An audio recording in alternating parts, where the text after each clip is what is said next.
Hello friends, मारेवा online classes में आपका स्वागत है। यदि आपने हमारे चैनल को सब्सक्राइब नहीं किया है तो पहले चैनल को सब्सक्राइब कर लें और बेल आइकन को प्रेस करना ना भूलें। और यदि आपको हमारे वीडियो अच्छे लगते हैं तो उन्हें लाइक और उन्हें शेयर ज़रूर करें। फ्रेंड्स, आज हम एमपीपीएससी के महत्वपूर्ण विषय भूगोल को लेकर आए हैं और इसके अंतर्गत हम भूगोल की प्रमुख शब्दावलियों के बारे में पढ़ेंगे। सबसे पहले हम जिस शब्दावली के बारे में जानेंगे वो है रिले कृषि। रिले कृषि एक खेती करने की परंपरागत पद्धति के इतर आधुनिक पद्धति है जिसमें एक फसल के साथ साथ दूसरी फसलों को एक ही खेत में इस तरह लगाया जाता है कि जब एक फसल तैयार हो रही हो तो दूसरी का फ़ायदा हो सके किसान को। फ्रेंड्स, इस पद्धति को अपनाकर किसान अत्यंत मुनाफा कमाते हैं। तो आपको यदि एमपीपीएससी मेंस में ये 3 नंबर में क्वेश्चन करते हैं तो हमें शब्द सीमा का ध्यान रखते हुए सामान्य रूप से लिखना है। जब एक खड़ी फसल के नीचे दूसरी अन्य फसल को बोया जाता है तो उसे रिले कृषि कहते हैं। आपको इतने ही शब्दों का उपयोग करना है और आप इमेज में समझ सकते हैं। फ्रेंड्स, शायद आप में से कुछ लोग किसान भी हों, वो जानते होंगे जैसे गन्ने की कृषि के साथ भी गेहूं वगैरह भी बो दिया जाता है ना। तो यही पद्धति रिले पद्धति कहलाती है या रिले कृषि कहलाती है। तो आप ध्यान रखिएगा रिले कृषि क्या है, ठीक है ना, और किसान इसे करके किस प्रकार से मुनाफा कमा सकते हैं। फ्रेंड्स, इसमें केवल 2 नहीं 3 फसलें भी लगाई जाती हैं इस पद्धति के अंतर्गत, ठीक है। तो आप ध्यान रखिएगा। चलिए हम अगले शब्दावली की ओर बढ़ते हैं। अगली शब्दावली है करेवा। फ्रेंड्स, एमपीपीएससी प्रीलिम्स में भी करेवा के बारे में क्वेश्चन किया गया है, ठीक है। लास्ट टाइम 2019 प्री जो हुआ था उसमें करेवा मिट्टी पूछी गई थी। तो करेवा क्या है? करेवा एक्चुअल में फ्रेंड्स जो पश्चिमी हिमालय है, वेस्टर्न हिमालय है, जब हम इंडियन मैप पे देखते हैं तो हिमालय इस तरीके से विस्तृत है, ठीक है ना। तो जो उसका पश्चिमी हिमालय वाला हिस्सा है जो कि कश्मीर में आता है, जिसकी श्रृंखला है पीर पंजाल, ठीक है। कौन सी श्रृंखला है फ्रेंड्स? पीर पंजाल। पीर पंजाल श्रेणी में 1500 से 1850 मीटर की ऊंचाई के मध्य मिलने वाले झील के निक्षेप, याद रखिएगा झील के निक्षेप। अब हम इन्हें ग्लेशियर के भी कह सकते हैं या हिमनद के निक्षेप भी कह सकते हैं।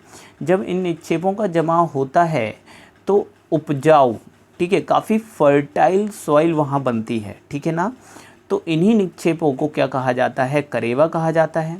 चूँकि यह अत्यधिक उपजाऊ होते हैं इसलिए इनमें केसर की खेती की जाती है। तो आप ध्यान दीजिएगा फ्रेंड्स, आपको पूछ सकते हैं कि भारत में केसर का सबसे ज़्यादा उत्पादन कहाँ होता है? तो कश्मीर में होता है। किस मिट्टी में हो रहा है? करेवा। और करेवा क्या है? तो ये झील के क्या हैं? ग्लेशियर्स के क्या हैं? निक्षेप हैं। आप याद रखिएगा, ठीक है। तो ये है आपके करेवा। इस इमेज में आप देख पा रहे होंगे केसर की खेती की जाती है, ठीक है। अब तीसरी जो शब्दावली है वो है ऊष्मा द्वीप, हीट आइलैंड्स। अब हीट आइलैंड्स क्या हैं? तो एक्चुअल में फ्रेंड्स क्या होता है, जो हमारे नगरीय क्षेत्र होते हैं तो नगरीय क्षेत्र में काफ़ी ज़्यादा कंस्ट्रक्शन हो चुका होता है कंक्रीट से, और बहुत सारे कारखाने होते हैं। कारखाने होने के कारण से सड़क में काफ़ी सारे वाहन चलते हैं जिनसे काफ़ी गैसेस निकलती हैं, ठीक है। इन सब के कारण से, और शहरी क्षेत्रों में पेड़ पौधों की मात्रा भी क्या रहती है? काफ़ी कम रहती है, ठीक है। जबकि सिटी की अपेक्षा जो उसके आसपास के रूरल एरियाज़ होते हैं वहाँ पर काफ़ी वृक्ष वगैरह होते हैं, ट्रीज़ होते हैं। अब इस असमानता के कारण होता ये है कि जो शहरी क्षेत्र होते हैं वहाँ पे सूर्य की जो विकिरण होती है वो फंस जाती है, ठीक है। और जो भी आपके गाड़ियों से या कारखानों से जो भी गैसेस निकल रही होती हैं वो भी वातावरण में घुल मिल नहीं पाती हैं बल्कि फंसी होती हैं। इस वजह से उस शहरी क्षेत्र का तापमान उसके आसपास के क्षेत्र के तापमान की अपेक्षा काफ़ी बढ़ जाता है, ठीक है। मैं उदाहरण के रूप में कह सकता हूँ जैसे दिल्ली। तो दिल्ली का तापमान जिस समय आपको 45 डिग्री सेल्सियस मिलेगा उसी समय उसके आसपास के कुछ क्षेत्रों का तापमान जैसे नोएडा या अन्य आसपास के गांव जो होंगे वहाँ का तापमान आपको 40 डिग्री सेल्सियस तक मिल सकता है।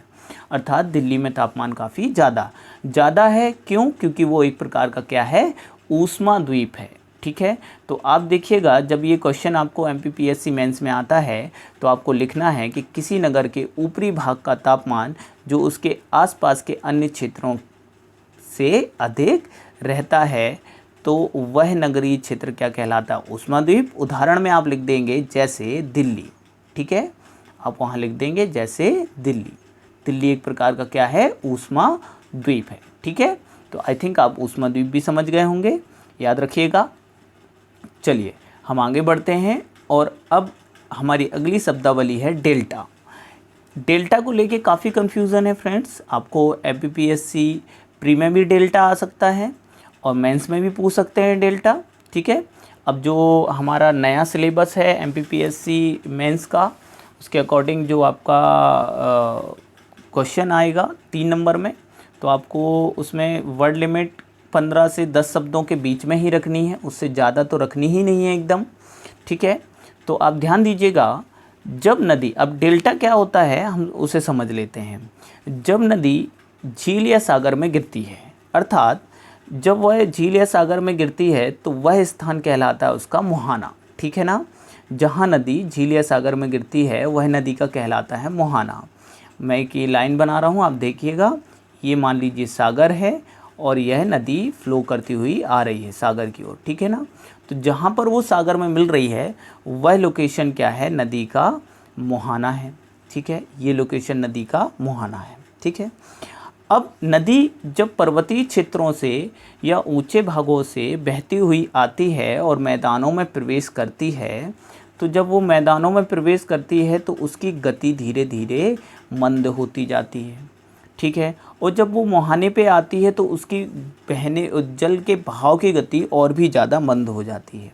अब इससे होता क्या है, नदी पर्वतीय क्षेत्रों से जब बहकर आ रही होती है तो वो अपने साथ कई प्रकार के निक्षेपों को और अवसादों को बहाकर लेकर आ रही होती है। अब जब वो अपने मुहाने पर पहुंचती है तो उसके जल के बहाव की गति एकदम स्लो हो जाती है, जिससे वह इन निक्षेपों को अपने मुहाने पर क्या कर देती है, जमा कर देती है। ठीक है, यहाँ समझिएगा आप यहाँ।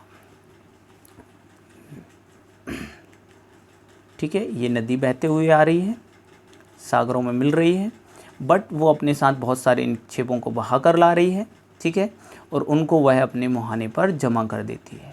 और जब वह अपने निक्षेपों को अपने मुहाने पर जमा करती है तो उसकी जो जलधारा होती है वो अनेक भागों में बट जाती है। ठीक है, और आप देख पा रहे हैं कि यह एक डेल्टा नुमा आकृति निर्मित हो जाती है। जब इस प्रकार आकृति नदी के मुहाने पर निर्मित हो जाती है तो उसे ही कहते हैं डेल्टा। तो फ्रेंड्स आई थिंक आप समझ गए होंगे कि डेल्टा किसे कहते हैं। ठीक है, कि नदी जब अपने साथ बहाकर लाए गए अवसादों को अपने मुहाने पर जमा करती जाती है और यह प्रक्रिया कई वर्षों में पूरी होती है ना, हजारों वर्षों में पूरी होती है। तो नदी जब इन अवसादों को अपने मुहाने पर जमा कर देती है, उसकी धाराएं कई भागों में बढ़ जाती हैं और उसका आकार डेल्टा के आकार का हो जाता है, तो उसे ही नदी का क्या कहते हैं, डेल्टा कहते हैं। ठीक है ना। अब फ्रेंड्स मैं इसमें आपको आगे और बता देता हूँ। डेल्टे के मुख्य रूप से 2 प्रकार होते हैं, एक चापाकार डेल्टा और एक पंजाकार डेल्टा। ठीक है ना। अब जो हमारी गंगा है, नील नदी है, ये नदियाँ अमेज़न नदी हैं, ये मुख्य रूप से बड़ी नदियाँ चापाकार डेल्टा बनाती हैं। ये देखिए आप एक डेल्टा देख पा रहे होंगे, चापाकार डेल्टा। ठीक है ना। तो ये नदियाँ कैसा डेल्टा बना रही हैं, चापाकार डेल्टा बना रही हैं, जिसमें गंगा नदी भी आती है, नील नदी भी आती है, अमेज़न भी आती है। ठीक है ना। और दूसरा है पंजाकार डेल्टा, पक्षी के पंजा नुमा, पक्षी का पंजा। ठीक है, नुमा डेल्टा आपको किसी भी एग्ज़ाम में पूछ सकते हैं कि कौन सी नदी है जो पक्षी के पंजानुमा आकार का डेल्टा बनाती है, तो मिसिसिपी, मिसौरी। ठीक है ना। यह उत्तर अमेरिका की नदी है, नील अफ्रीका की नदी है जो कि कैसे भूमध्य सागर में गिरती है। ठीक है। और गंगा ब्रह्मपुत्र का डेल्टा तो दुनिया का सबसे बड़ा डेल्टा है, आपको ये तो याद रखना ही है। तो आई थिंक आपको डेल्टा क्लियर हो गया होगा। यदि आपको डेल्टा से कोई डाउट है तो आप मुझे कमेंट बॉक्स में पूछिएगा, ठीक है। अब फ्रेंड्स मैं इसी में डेल्टा के साथ आपको एस्चुरी भी बता देता हूँ। अब जैसे कि मैंने आपको बताया कि जो लंबी नदियाँ होंगी, ठीक है, और अपने साथ अवसाद बहाकर ला रही होती हैं, ठीक है, और वह अपने मुहाने पर इन अवसादों को जमा करती जाती हैं, जिनसे उनकी धाराएं अनेक भागों में बढ़ जाती हैं और डेल्टा नुमा आकृति निर्मित हो जाती है। परंतु कुछ नदियां ऐसी होती हैं जो अपने साथ बहुत ज़्यादा मात्रा में अवसाद बहाकर नहीं लाती हैं और उनकी लंबाई भी कम होती है। इस वजह से वह अपने मुहाने पे बहुत ज़्यादा अवसाद जमा नहीं कर पाती, और जमा करती भी हैं तो उन क्षेत्रों में यदि ज्वार काफ़ी ज़्यादा आता है तो ज्वार आने के कारण वह अवसाद समुद्र का जल अपने साथ बहाकर ले जाता है। तो जब समुद्र का जल अपने साथ उस अवसाद को बहाकर ले जाएगा तो वहाँ पर किसी प्रकार का डेल्टा नुमा आकृति निर्मित नहीं होगी, बल्कि एस्चुरी एक प्रकार का नदी का मुहाना ही कहलाता है, ठीक है ना। एस्चुरी डेल्टा निर्मित होता है, मतलब एक बड़ा सा मुहाना बन जाएगा, मगर कोई डेल्टा नुमा आकृति नहीं बनेगी, बल्कि उसे केवल आप कहेंगे एस्चुरी डेल्टा। ध्यान रखिएगा, भारत में एस्चुरी बनाने वाली प्रमुख नदियां हैं नर्मदा, ठीक है, भारत की 5वीं बड़ी नदी है और मध्य प्रदेश की सबसे बड़ी नदी है। फिर है ताप्ती और माही, ठीक है।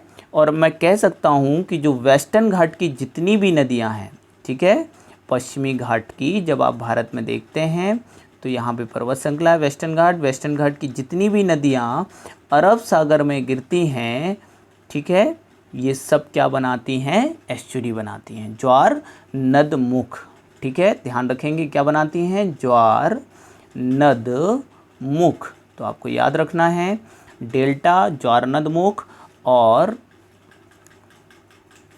ऊष्मा द्वीप, इसके साथ साथ करेवा और रिले कृषि। फ्रेंड्स, मैं आपको भूगोल की प्रमुख शब्दावलियों के बारे में इसी तरीके से वीडियोस में बताते रहूँगा।